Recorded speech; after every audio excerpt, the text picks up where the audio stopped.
मुख्य जो इसका संदर्भ है वह यह है कि उत्तर प्रदेश में एक राज्य मंत्री हैं दिनेश खटिक, उनके संबंध में हमारी पार्टी के पास हमें कतिपय गंभीर तथ्य और आरोप प्राप्त हुए हैं।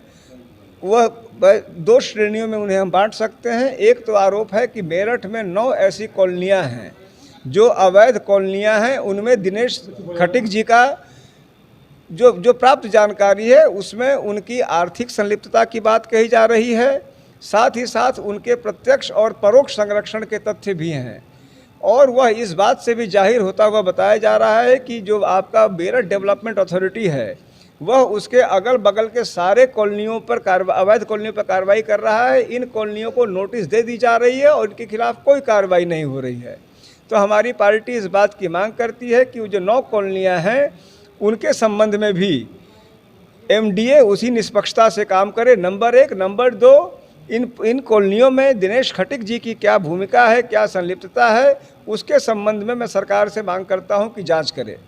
दूसरा, एक जो फैक्चुअल स्थिति है, हमारे पास एक अभिलेख है जिसमें एक संजय कटारिया हैं जो श्री दिनेश खटिक जी के बहनोई बताए जाते हैं।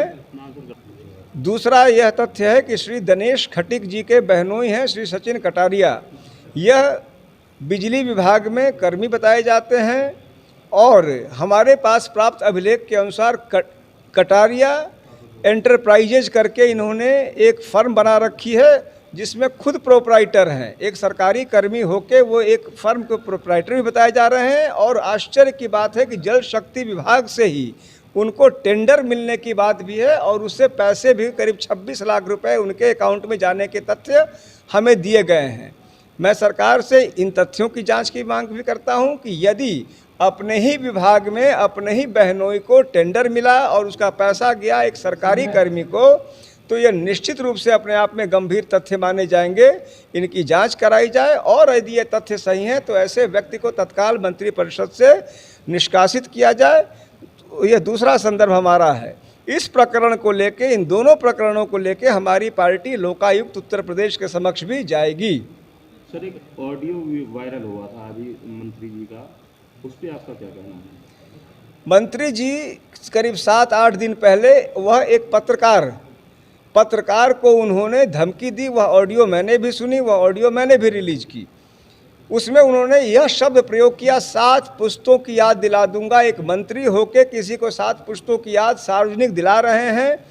सरकार के नुमाइंदे, यहाँ का प्रशासन उस पर कार्रवाई करने की जगह उसको ऑडियो जांच के नाम पर भेज दे रहा है। पिछले 7 दिन से वह पत्रकार जो लोगों की बात रखते हैं वो दर की ठोकरें खा रहे हैं, यहाँ से लखनऊ तक भाग रहे हैं। FIR दर्ज नहीं हो रही है।